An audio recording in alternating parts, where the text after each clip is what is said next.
ত্বকের যত্নে মুখে সানস্ক্রিন মাখছেন? শুধু সানস্ক্রিন মুখে মেখেই ক্ষান্ত হওয়া যাবে না, এবার তা খেতেও হবে। কি অবাক হচ্ছেন?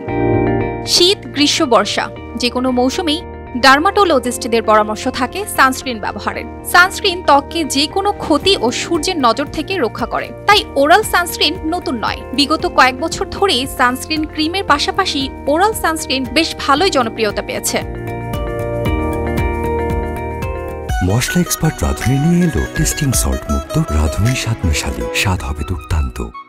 এই সাপ্লিমেন্টটি সূর্যের অতিবেগুনি রশ্মির হাত থেকে ত্বককে ভেতর থেকে রক্ষা করে। সানস্ক্রিন ক্রিম যে কাজটা ত্বকের বাহিরের অংশে করে থাকে, সে কাজটাই এটি ভেতরে করে থাকে। যে সানস্ক্রিন ত্বকে প্রয়োগ করা হয় সেগুলো দিনে অন্তত 2 থেকে 3 বার প্রয়োগ করতে হয়। অন্যদিকে ওরাল সানস্ক্রিন একবার গ্রহণ করলে সারাদিন রক্ষা পাওয়া যায় সূর্যের অতিবেগুনি রশ্মির হাত থেকে। শুধু সূর্যের অতিবেগুনি রশ্মির হাত থেকে নয়, ওরাল সানস্ক্রিন ত্বককে পুষ্টিও প্রদান করে। ত্বকের যত্ন নেওয়ার ক্ষেত্রে ওরাল সানস্ক্রিনের বিকল্প আর কিছু হয়ও না।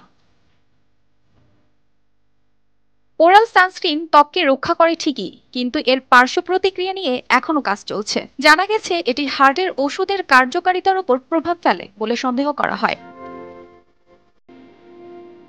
তাহলে কি ওরাল সাপ্লিমেন্ট সানস্ক্রিন হিসেবে কাজ করে না? করে। যেহেতু এর পার্শ্ব প্রতিক্রিয়া নিয়ে এখনো রয়েছে জল্পনা, তাই ওরাল সানস্ক্রিন সাপ্লিমেন্ট নেওয়ার আগে অবশ্যই নিতে হবে চিকিৎসকের পরামর্শ। শরীরের অন্য কোনো সমস্যা থাকলে ওরাল সানস্ক্রিন সাপ্লিমেন্ট নেওয়া যাবে কিনা তাও নিতে হবে জেনে। অর্পিতা জাহান, RTV।